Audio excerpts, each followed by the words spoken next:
Church bill കൊണ്ടുവരരുത്, എൻ്റെ കസേര പോകും. ചർച്ച് ബിൽ വന്നാൽ സംസ്ഥാനത്ത് സമാധാനം തകർക്കപ്പെടുമെന്ന സ്ഥിതി ഉണ്ടാകുമെന്ന് ഓർത്തഡോക്സ് സമുദായ നേതാവ് വാഴൂർ മത്തായി. ചർച്ച് ബിൽ വന്നാൽ ഓരോ പള്ളിയിലും പ്രശ്നങ്ങൾ ഉണ്ടാകും. ഇക്കാര്യം മുഖ്യമന്ത്രിയെ അറിയിച്ചിട്ടുണ്ട് എന്ന് അദ്ദേഹം പറഞ്ഞു. വിഷയത്തിൽ സമാധാനത്തിന് സമവായ നിർദ്ദേശങ്ങൾ ഉണ്ടെങ്കിൽ മുഖ്യമന്ത്രിക്ക് ഞങ്ങളോട് പറയാം. ചർച്ച് ബില്ലിനെ കുറിച്ച് ചോദിക്കുമ്പോൾ ചർച്ച് ബിൽ ഇല്ലെന്നാണ് LDFിലെ തന്നെ ഉന്നതർ ഉറപ്പ് നൽകിയത്. ചർച്ച് ബിൽ ഒരിക്കലും ഒരു പരിഹാരമല്ല.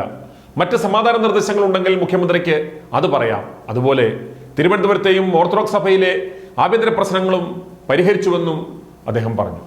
കൃത്യമായ രാഷ്ട്രീയ ലക്ഷ്യം വെച്ചുകൊണ്ട് തിരഞ്ഞെടുപ്പ് അനൗൺസ്മെന്റ് വരുന്നതിന് മുമ്പ് തിടുക്കപ്പെട്ട് നോയമ്പ് കാലത്ത് പറയുവാൻ തട്ടിപ്പിന്റെ പൈതൃകം മാത്രമുണ്ടായിരുന്നിട്ടും മാർത്തോമൻ പൈതൃകം എന്നൊരു മസിൽ ഷോ നടത്തുന്നതിന് മുന്നോടിയായി പരിപാടിക്ക് നല്ല കവറേജ് കൊടുത്തു കൊഴിപ്പിക്കണം എന്ന് പറയുവാൻ നടത്തിയ പത്രസമ്മേളനത്തിൽ വെച്ചാണ് കാതോലിക്ക വാഴൂർ മത്തായി എന്ന മത്തായി മൂന്നാമൻ ഇക്കാര്യങ്ങൾ പറഞ്ഞത്.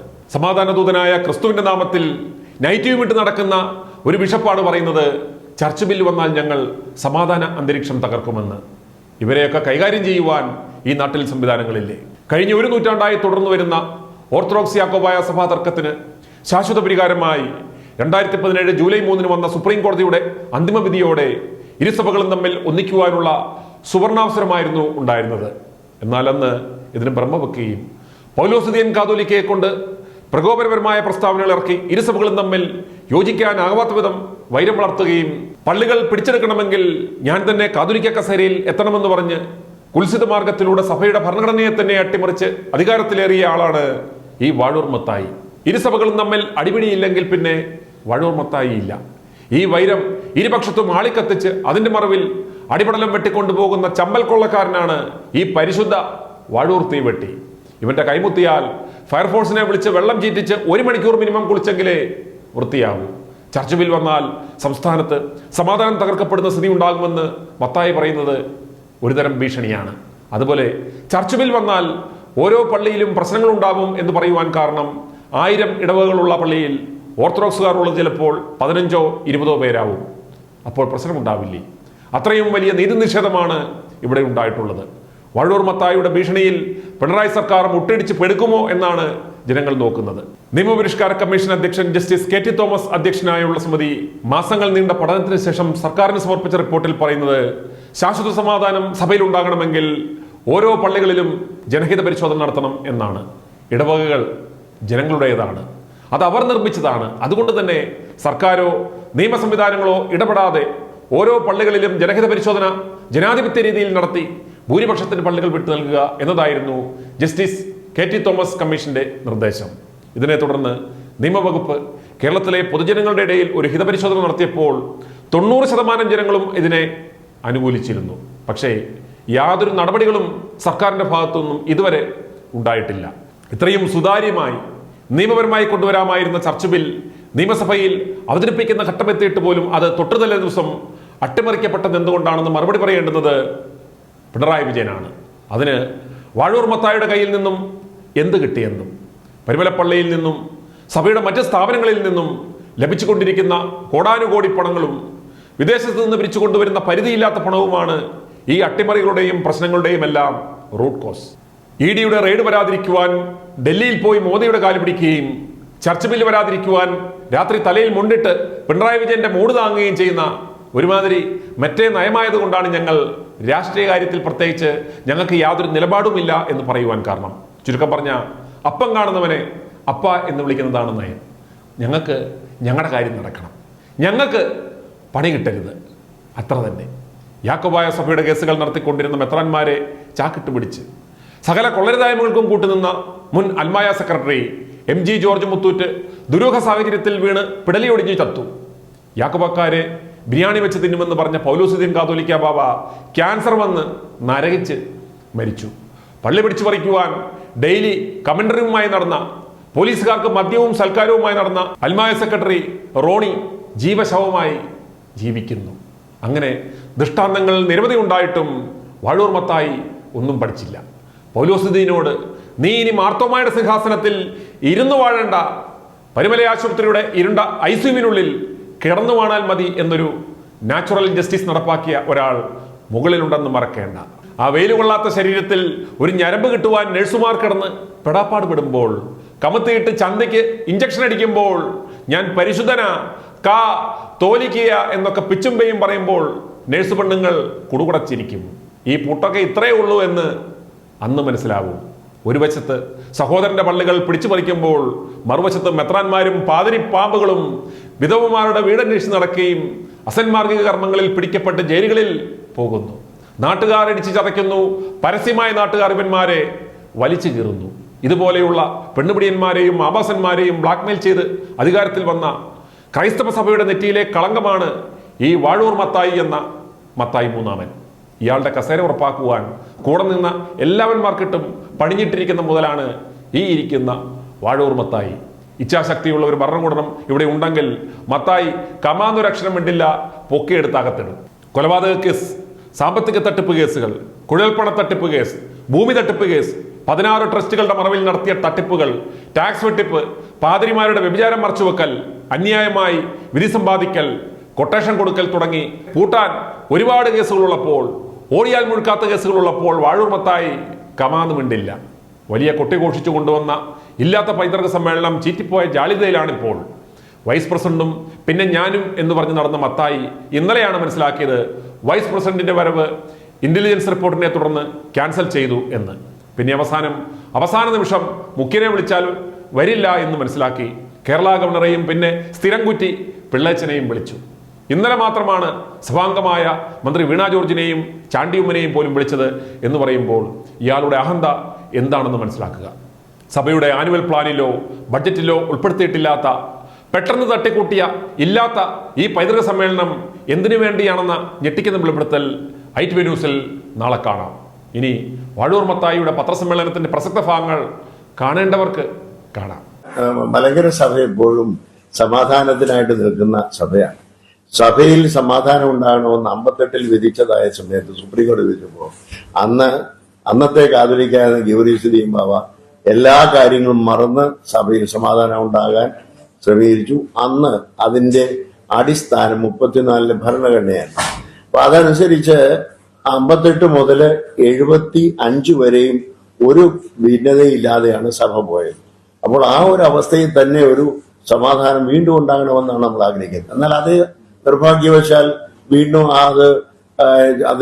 അതിൽ ഉൾപ്പെടാത്ത, ആ വിധിയിൽ ഉൾപ്പെടാത്ത ചില കാര്യങ്ങളെ കുറിച്ചുള്ള ക്ലാരിഫിക്കേഷൻസും മറ്റും അവർ ഉന്നയിക്കുകയുണ്ടായി. അങ്ങനെ അതിനെക്കുറിച്ച് അതും അവസാനം തള്ളിക്കളഞ്ഞുകൊണ്ട് 95 വിധിയുണ്ടായി. അപ്പോഴും സഭയോട് കുറെ 58 യോജിപ്പ് പോലെ തന്നെ 97 യോജിപ്പുകളുണ്ടായി. അത് കഴിഞ്ഞിട്ടാണ് പിന്നെ യഥാർത്ഥത്തിൽ ഒരു കോലഞ്ചേരി പള്ളിയെ കുറിച്ച് മാത്രമുള്ള വിഷയമായിരുന്നു. പക്ഷേ അത് സഭയെ മുഴുവനായിട്ടുള്ള കാര്യങ്ങളായിട്ട് 95 വിധിയൊക്കെ ചോദ്യം ചെയ്ത് അവിടെ പിന്നെ വക്കീലന്മാർ ആവശ്യപ്പെട്ടതുകൊണ്ട് 58 95 വിധിയെ സ്ഥിരീകരിച്ചുകൊണ്ടുള്ള ഒരു വിധി കൂടെ ഉണ്ടായി. അതെല്ലാ സഭയ്ക്കും ബാധകമായിട്ടുണ്ടായി. ഏത് സഭയത്തും പറഞ്ഞിരിക്കുന്ന 58 മുതൽ ഇന്നു വരെ പറഞ്ഞിരിക്കുന്നത് 1934 ഫോം ചെയ്തതായ ഭരണഘടന, ആ ഭരണഘടന അനുസരിച്ച് അതായത് എല്ലാ പള്ളികൾക്കും, മലങ്കരയുള്ള എല്ലാ പള്ളികൾക്കും ബാധകമാണ്. അതിനെക്കുറിച്ചുള്ളതായ ചർച്ചകളെല്ലാം നടന്നു, വിശദങ്ങൾ നടന്നപ്പോ 2002 ഇതിനെക്കുറിച്ചുള്ളതായ സുപ്രീം കോടതിയുടെ നിരീക്ഷണത്തിൽ, അതായത് മളിമഠിന്റെ നിരീക്ഷണത്തിൽ വീണ്ടും ഒരു അസോസിയേഷൻ കൂടി അതിന്റെ പൂർണ്ണത വന്നു. 34 ഭരണഘടന അനുസരിച്ച് അന്നത്തെ കണക്കനുസരിച്ച് 1662 പള്ളികൾ മലങ്കര സഭയിലുള്ളത് 34 ഭരണഘടന അനുസരിച്ച് ഭരിക്കപ്പെടണമെന്നുള്ളതായ നിയമമാണ് ഉണ്ടായിരിക്കുന്നത്. ആ നിയമത്തിന്റെ അടിസ്ഥാനത്തിൽ സഭയിൽ സമാധാനം ഉണ്ടാകണമെന്നാണ് നമ്മൾ ആഗ്രഹിക്കുന്നത്. അതിനുവേണ്ടിയാണ് നമ്മൾ പ്രവർത്തിച്ചുകൊണ്ടിരിക്കുന്നത്. മുഖ്യമന്ത്രിയുമായിട്ടും ഈയിടെ അത് റീസെന്റ് ആയിട്ട് മുഖ്യമന്ത്രിയുമായിട്ടും സംസാരിക്കാനിടയായി. ഇതിനെതിരായി ഏതെങ്കിലും ബില്ലുകൾ കൊണ്ടുവന്നു കഴിഞ്ഞാൽ അത് സമാധാനത്തിന് പകരം അസമാധാനം ഓരോ പള്ളിയിലും ഉണ്ടാവും. അത് നിയന്ത്രിക്കാൻ പറ്റാത്ത രീതിയിലാവും എന്നുള്ളതാണ്. അതുകൊണ്ട് അതുണ്ടാവരുത് എന്ന് നമ്മൾ ആവശ്യപ്പെട്ടിട്ടുണ്ട്. അതുപോലെ തന്നെ അത് ഇല്ലാതെ സമവായത്തിൽ പോകണം, അതിനുവേണ്ടി ശ്രമിക്കണമെന്ന് പറഞ്ഞിട്ടുണ്ട്. അതിനുള്ള സമാധാനത്തിന്റെ പ്രൊപ്പോസൽസ് നമ്മൾ മുഖ്യമന്ത്രിക്ക് കൊടുത്തിട്ടുണ്ട്. മുഖ്യമന്ത്രി അത് മറ്റ് യാക്കോബായ വിഭാഗവുമായി സംസാരിച്ചിട്ടുണ്ട്. അതിനുശേഷം ഞങ്ങൾ വീണ്ടും സംസാരിച്ചിട്ടുണ്ട്. എന്നാൽ അത് കഴിഞ്ഞിട്ട് ഒരു സമവായത്തിൽ എത്തുവാൻ ഇതുവരെ കഴിഞ്ഞിട്ടില്ല. ഇനി ഞങ്ങൾ പറഞ്ഞിരിക്കുന്നത്, ഞങ്ങൾ പറയാനുള്ള കാര്യങ്ങളെല്ലാം പറഞ്ഞു. ഞങ്ങളുടെ സഭയുടെ മാനേജിംഗ് കമ്മിറ്റിയും സഭയുടെ സുന്നതദോസും എല്ലാം കൂടെ ഒരുമിച്ച് പാസ്സാക്കിയ ഒരു ഡോക്യുമെന്റാണ് കൊടുത്തിരിക്കുന്നത്. ആ കൊടുത്തിരിക്കുന്നത് മുഖ്യമന്ത്രിക്കുണ്ട്, അവരുടെ ഭാഗത്തു നിന്നും ഉണ്ടായിട്ടുണ്ട്. ഇനി ഞങ്ങൾക്ക് പറയാനുള്ളത്, ഇതിന്റെ രണ്ടിന്റെ അടിസ്ഥാനത്തിൽ എന്തെങ്കിലും സമാധാനത്തിന്റെ സമവായങ്ങൾ മുഖ്യമന്ത്രിക്ക് ഞങ്ങളോട് പറയാനുണ്ടെങ്കിൽ പറയുക, അതിനെക്കുറിച്ച് ചർച്ച ചെയ്യാം എന്നാണ് ഓർമ്മിപ്പിച്ചിരിക്കുന്നത്. ഈ യാക്കോബായ സഭയുടെ ആസ്ഥാനത്ത് അദ്ദേഹം നടത്തിയ പ്രസംഗത്തിന് ശേഷമാണോ വീണ്ടും കാര്യങ്ങൾ ധരിപ്പിച്ചിരിക്കുന്നത്? അദ്ദേഹം നടത്തിയില്ലേ യാക്കോബായ സഭയുടെ അസ്തിത്വം നിലനിർത്താൻ വേണ്ട നടപടി ഉണ്ടാകും? ഇല്ല, അതിനൊക്കെ മുമ്പാ മാർച്ചിൽ തുടങ്ങിയതായി.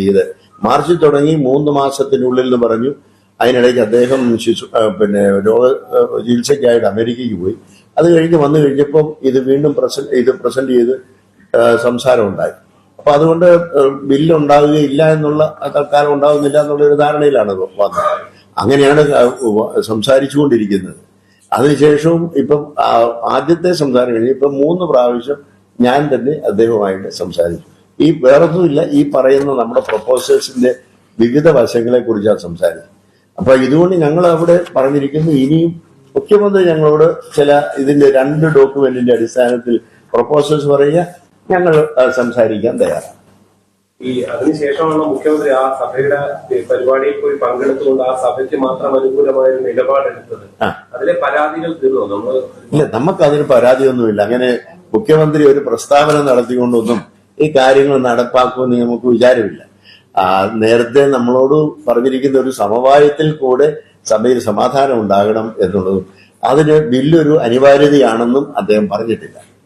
ബില്ല് ഉണ്ടാക്കുന്ന കാര്യത്തെക്കുറിച്ചൊക്കെ മറ്റു പലരും പറയുന്നുണ്ടെങ്കിലും ബില്ല് നാളെ ഉണ്ടാകുമെന്നോ ഇന്നുണ്ടാകുമെന്നോ അല്ലെങ്കിൽ അതുണ്ടാകുമെന്നോ ഒന്നും പറയുന്നില്ല. മാത്രമല്ല, LDF ഗവൺമെന്റിൽ ഉൾപ്പെട്ടിരിക്കുന്ന പല ആളുകളും ഞങ്ങളോട് ഈ പ്രസ്താവന കഴിഞ്ഞിട്ട് അതൊരു വിഷമസ്ഥിതി ഉണ്ടായി എന്ന് വിചാരിച്ചിട്ട് അവർ തന്നെ ഞങ്ങളോട് വന്ന് പറഞ്ഞിട്ടുണ്ട്, നിങ്ങൾ അതിനെക്കുറിച്ച് വരെ ചെയ്യേണ്ട, മുഖ്യമന്ത്രി അങ്ങനെ പറഞ്ഞുവെങ്കിലും ഞങ്ങൾ മുഖ്യമന്ത്രിയോട് സംസാരിച്ചു, അങ്ങനെയുള്ളതായ സംഭവമൊന്നും ഉടനെ ഉണ്ടാവില്ല, ഭയപ്പെടേണ്ട എന്ന് ഞങ്ങളോട് പറഞ്ഞിട്ടുണ്ട്. പറഞ്ഞ ഭയപ്പാടൊന്നുമില്ല, ബില്ല് വന്നാലും ഞങ്ങൾ അതിനെ നേരിടുക എന്നുള്ളതേ ഉള്ളൂ.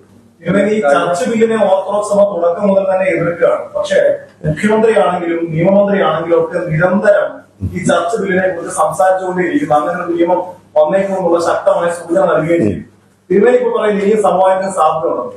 സർക്കാർ ഒരു വശത്ത് ചർച്ച ബില്ലുമായി മുന്നോട്ട് പോകാൻ ക്ലിയർ ആയിട്ടുള്ള ഒരു സൂചന തരുമ്പോൾ സഭയ്ക്കും കൂടി ഒരു സമവായത്തിൽ എത്താൻ കഴിയുന്ന ഒരു ചർച്ച ബില്ല്, അങ്ങനെ ഒരു ചർച്ച ബില്ലുണ്ടോ? അങ്ങനെ ആരെങ്കിലും 2 പേര് ചർച്ച ബില്ല് ഉണ്ടാവുമെന്ന് പറയുമ്പോൾ മറുഭാഗത്ത് ആ LDF ഗവൺമെന്റിന്റെ തന്നെ ആളുകളാണ് ഞങ്ങളോട് വന്ന് പറയുന്നത്, ചർച്ച ബില്ലൊന്നും ഉടനെ ഉണ്ടാവില്ല, നിങ്ങൾ അതിനെക്കുറിച്ച് ഭയപ്പെടുന്നത്. പിന്നെ ഞങ്ങൾ ആരുടെ വാക്ക വിശ്വസിക്കുന്നു? മുഖ്യമന്ത്രി പറയുമ്പോൾ മുഖ്യമന്ത്രിയോട് സംസാരിച്ചിട്ടാണ് ഞങ്ങൾ വരുന്നത്, ഞങ്ങൾ മുഖ്യമന്ത്രിയോട് സംസാരിച്ചിട്ടാണ് വരുന്നത്, അതൊന്നും ഇവിടെ ഉണ്ടാകില്ലെന്ന് ഈ ഉന്നതരായിരിക്കുന്ന ആളുകളാണ് പറയുന്നത്. ഈ LDF ഗവൺമെന്റില് ഉന്നതരായിരിക്കുന്ന ആളുകളാണ് ഞങ്ങളോട് പറയുന്നത്. മുഖ്യമന്ത്രി ഉറപ്പ് നൽകിയിട്ടുണ്ട് എന്നതിന് ബില്ല് വരാതിരിക്കാനായിട്ടാണ് സമവായം ഉണ്ടാകുന്നത്. ബില്ല് വരുന്നില്ല, ബില്ലില്ല, നമുക്ക് സമവായത്തിൽ കൂടെ സമാധാനം ഉണ്ടാക്കാം, പിന്നെ ബില്ല് വരേണ്ട ആവശ്യമില്ല. ശരി, ഞങ്ങൾ അതിന് ഫോർമുല കൊണ്ടുവരാം. ഞങ്ങൾ ഫോർമുല കൊടുത്തു, അവരും ഫോർമുല കൊടുത്തോണ്ടുണ്ടായിരിക്കാം, എനിക്കറിയില്ല. അദ്ദേഹം അത് രണ്ടും ചർച്ച ചെയ്തു. ഞങ്ങളുടെ ഫോർമുലയില് അമെന്റ്മെന്റ് വരുത്തുന്നതിന് വേണ്ടി പല കാര്യങ്ങളും ഞങ്ങളോട് സംസാരിച്ചു, 1-2 മീറ്റിങ്ങുകൾ നടന്നു. അതിനൊക്കെ ഞങ്ങൾ ആത്മാർത്ഥമായി സഹകരിച്ച് സംസാരിച്ചു. ഇനിയും ഉള്ളത് മുഖ്യമന്ത്രിയുടെ എന്താണ് ഈ നിർദ്ദേശം എന്നുള്ളതായി. അപ്പൊ മുഖ്യമന്ത്രിയുടെ നിർദ്ദേശം അനുസരിച്ച് ഞങ്ങള് വീണ്ടും സമാധാനത്തിന് സംസാരത്തിന് പോകണമെങ്കിൽ വീണ്ടും ഞങ്ങൾ പോകും.